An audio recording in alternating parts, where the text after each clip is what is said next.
जय महाराष्ट्र सर्वांना. मी सौ रेश्मा नपासे. आता मी उभी आहे घोडबंदर रोड रस्त्याच्या बाजूला, जे काजूपाडाची मला वाटते सरहद्द आहे. ह्या घोडबंदर रोडला जर तुम्ही माझ्या डाव्या बाजूला बघाल तर ही संपूर्ण जी जमीन आहे ती कांदळवनाची आहे.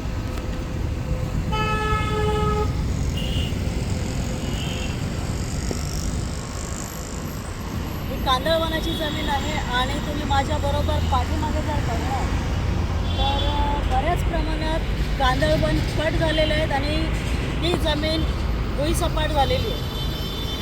आणि मला असं वाटतं असं करता करता हे पूर्ण कांदळवन इथे नष्ट होणार आहे. आता हे कोण करतं आहे?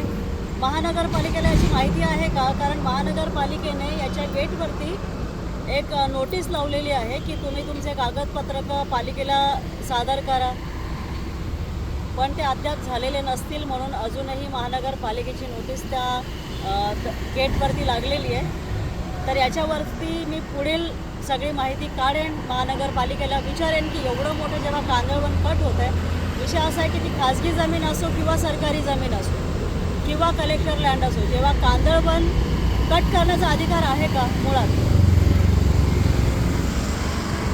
पर्यावरण जे आपले पर्यावरण जे डिपार्टमेंट आहे ते डोळे झाकून बसलेलं आहे का? बरेच प्रश्न आहेत.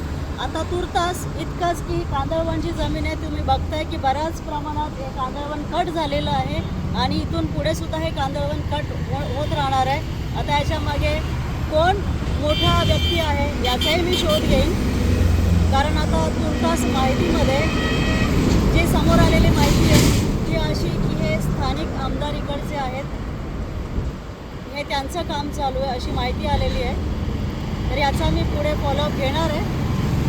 तुर्तास थांबते, पुन्हा एकदा येईन, कारण आपल्याकडे भूमाफियांचं एवढं प्रमाण वाढलेलं आहे आणि त्यामुळे मीरा भाईंदरचं जे निसर्ग आहे, जे पर्यावरण आहे, ह्याला बऱ्याच प्रमाणात हानी पोचत आहे. इथेच थांबते. जय हिंद, जय महाराष्ट्र.